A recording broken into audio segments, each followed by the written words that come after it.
What is the IELTS? Why do we have to take the IELTS? What is it used for? What does it consist of? Let's talk about the IELTS.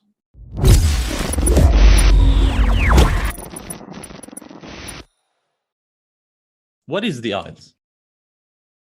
The IELTS stands for the International English Language Testing System. Take the first letter of each word, the IELTS. So what does that mean? It's basically an international test, a standardized test, which means it's standard in all the countries. No matter where you take it, it's exactly going to be the same. It's a test that's used to test your listening skills, your reading skills, your writing skills, and also your speaking skills. An international test to assess your level of English. The first IELTS test was taken in the UK in 1989. This is not very important, but just to let you know. The IELTS is owned by three entities, three parties, three companies, organizations, institutes, call them whatever you want to call them. Number one is the IDP, IELTS Australia, International Development Program for Australian universities and colleges. Cambridge Language Assessment, it's part of the University of Cambridge in the UK, and also the British Council. I think we all know the British Council. We all know University of Cambridge, but not all of you know IDP. Now you know. Okay, we have a lot of English language assessment tests. A lot of them. Let me tell you about these kind of tests. We have something called OAT. This one is called OAT because it's a short form of occupational English test, something like that. Yeah, it's used for healthcare professionals like nurses, dentists, doctors. Yeah, if they wanna immigrate to another country in Canada, Australia, the UK, New Zealand, they have to do this test. And then you have the GMAT. GMAT is basically a test that's not only for English, it's also for math. GMAT and GRE.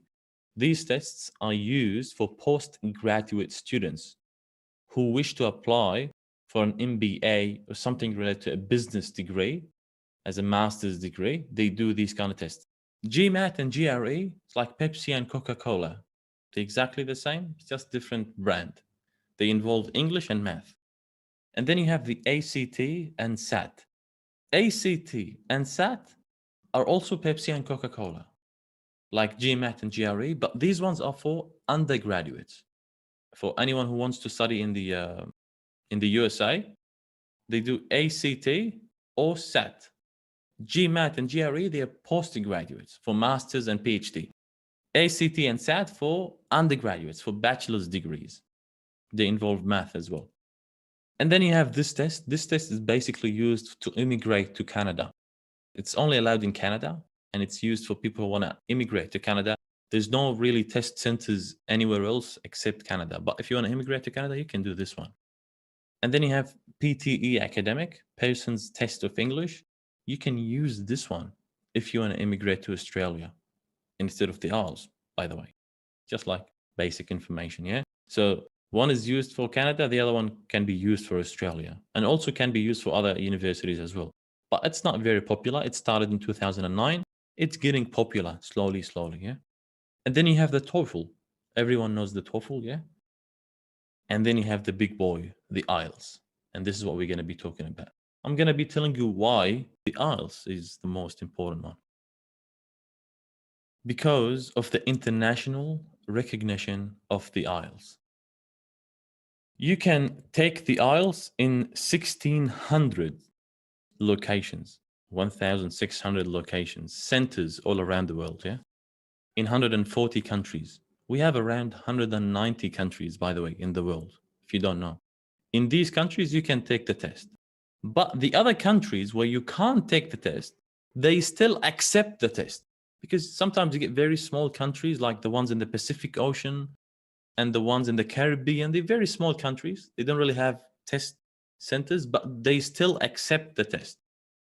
So it is recognized by 9,000 plus institutions, universities and colleges. This is a big number, a very big number, yeah?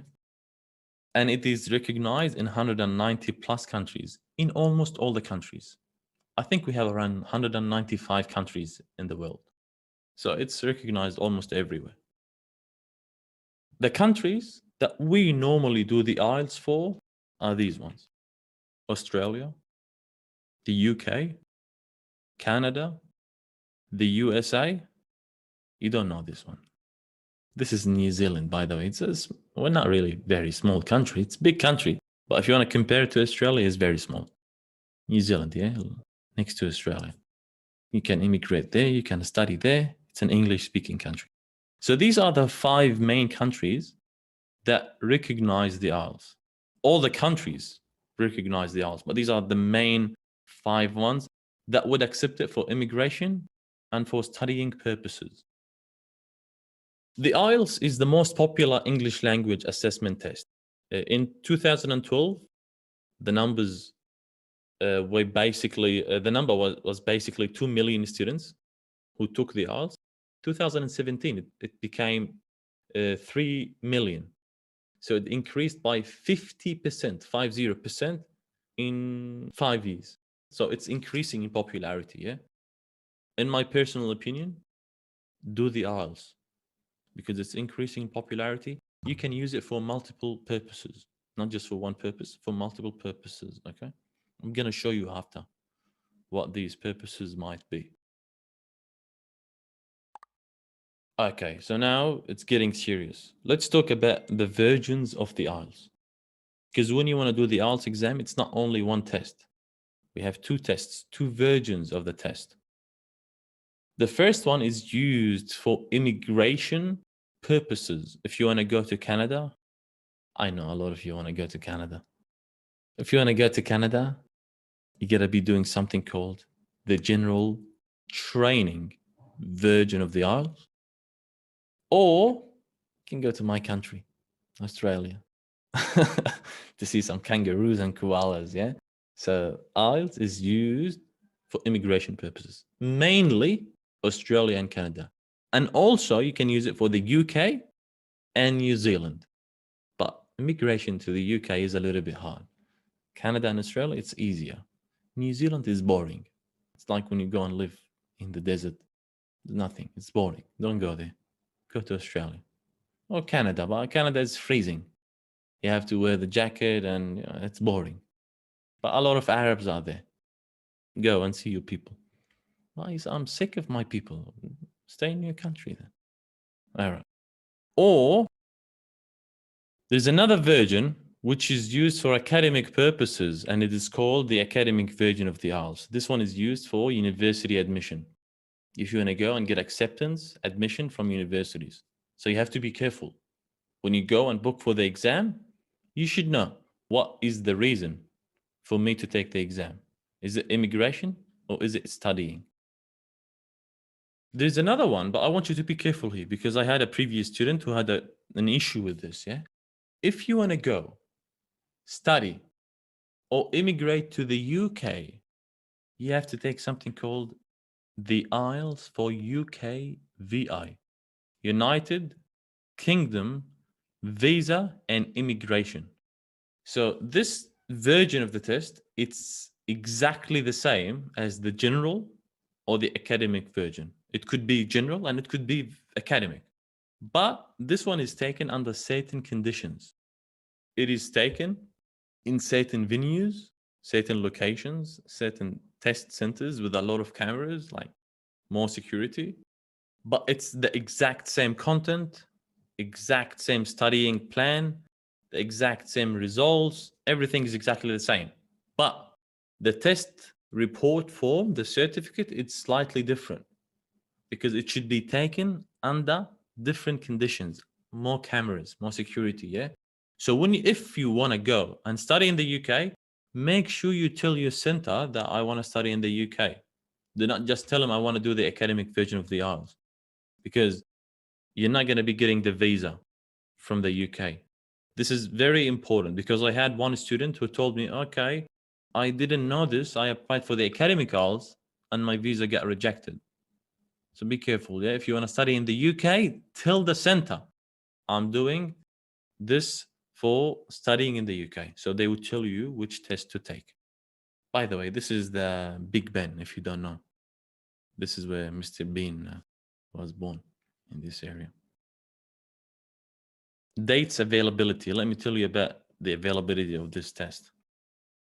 Test centers normally offer the test around 4 times a month, almost every week. Most of the times it's a Saturday. I think more people want to study than the number of people who want to immigrate. So they offer the academic version of the IELTS 48 times a year, but they offer the general IELTS 24 dates times a year. You know how many weeks we have a year? 52. So they offer almost every week, but they take 1 month off, I think, in the Christmas and New Year's holiday. For the general training, they offer it 24 times a year. They offer it every second week. Every second week means week yes, week no.